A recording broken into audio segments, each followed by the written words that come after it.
Salut amis parieurs, c'est Josian. Aujourd'hui, nouvelle vidéo. Donc, comme tu as pu le constater, cela fait plusieurs semaines que j'étais absent, que je n'ai pas fait de vidéo, car tout simplement j'étais en vacances. Donc voilà, je suis parti un peu à l'étranger, j'ai pas pris ma caméra, j'ai pas pris le trépied, j'ai rien pris. Donc voilà, ça m'a permis de me reposer l'esprit. Donc voilà, il y a une question qui revient assez souvent. Quel est le meilleur moment pour prendre un pari sportif? Donc voilà, c'est mieux de prendre juste avant un match ou vaut mieux le prendre un jour ou 2 jours avant? Donc voilà, je vais essayer de répondre à cette question dans la vidéo. Si tu n'es toujours pas abonné à la chaîne YouTube, je t'invite grandement à le faire. Tu pourras recevoir les dernières vidéos.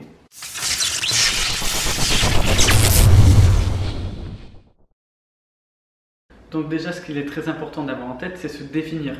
Es-tu un tipster ou tu es quelqu'un qui va faire tes propres pronostics? Si tu fais tes propres pronostics, l'idéal, vraiment l'idéal, c'est de prendre un prono juste avant le match. Donc pour bien analyser un pronostic, il faut avoir tous les éléments en main pour réussir ton prono. C'est-à-dire la composition d'équipe, la météo, qui sont des éléments que tu ne peux avoir que juste avant le match. On est d'accord? 1 heure avant le match. Donc voilà, tu vois, ça c'est des éléments très importants à prendre en compte si tu veux faire tes propres pronostics. Donc à la question quel moment vaut-il mieux prendre un pronostic? Si tu fais toi-même tes propres pronostics, le mieux c'est de prendre juste avant le match ou 1 heure avant. Après, il y a un élément aussi important à prendre en compte, c'est la cote. Si tu as tous les éléments en main bien avant le match, tu peux regarder la cote. Donc la tendance de la cote.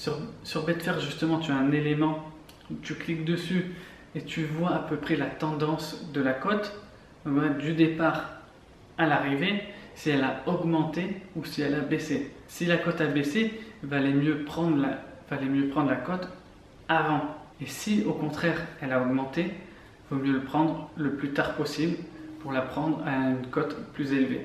Voilà, qui dit cote plus élevée dit bénéfice plus élevé, gain plus élevé. En revanche, si tu es un tipster, tu as une communauté, tu dois envoyer des pronostics. Alors, comme je l'ai dit précédemment dans d'autres vidéos sur les tipsters, un bon tipster, c'est un tipster qui va envoyer non pas 1 heure avant le match, qui va envoyer ses pronostics non pas 1 heure avant le match, mais qui va envoyer ses pronostics peut-être 1 jour avant, 2 jours avant, le matin du match, pour qu'ensuite les tipsters, pour qu'ensuite les parieurs qui te suivent, que ta communauté puisse te suivre avec la même cote que toi. Donc si tu es tipster, il vaut mieux envoyer avant. Donc si tu es tipster, c'est très important de ne pas envoyer un pronostic 1/2 heure avant, 1 heure avant. Voilà, c'est la difficulté aussi d'un tipster, c'est qu'il ne va pas avoir tous les éléments en main pour analyser un pronostic.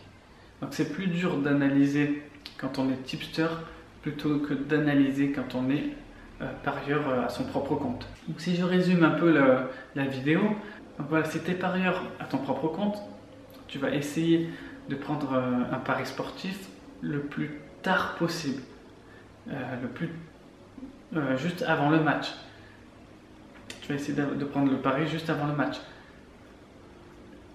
Comme ça, tu auras tous les éléments en main pour bien analyser ton pari. Mais voilà, il y a un inconvénient, c'est que la cote a pu chuter. Donc aussi, c'est très important aussi de regarder à peu près la tendance des cotes. Si la cote augmente ou si la cote descend.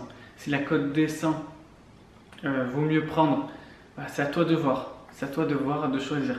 Soit tu préfères prendre une cote plus basse, soit tu préfères prendre une cote un peu plus basse. Et dans ce cas, avoir tous les éléments en main pour réussir ton prono, ou alors tu préfères avoir une cote plus haute et tu prends le risque de ne pas avoir tous les éléments en main. D'accord? Ensuite, quand tu es tipster, le mieux c'est de prendre un pronostic 1 jour voire 2 jours avant. Voilà, c'est assez important pour ta communauté. Donc voilà, moi ce que je fais quand j'envoie un pronostic, j'essaie d'envoyer le soir, la veille, ou alors le matin même. Mais jamais 1 heure avant le coup d'envoi. Jamais, jamais, jamais. Malheureusement, je n'ai pas tous les éléments en main pour analyser, vu que je n'ai pas la composition vu que je n'ai pas la composition d'équipe officielle, je n'ai pas vraiment la météo, même si maintenant on peut voir un petit peu plus tôt la météo à l'avance. Si jamais tu veux recevoir dans ta boîte mail mes pronostics, voilà, j'ai le lien qui se trouve en dessous dans la vidéo. Mets un like si tu as aimé mes conseils. N'hésite pas à partager la vidéo au plus grand nombre. Et quant à moi, je te dis à très bientôt. Et surtout, n'oublie pas, parions ensemble, gagnons ensemble. Ciao!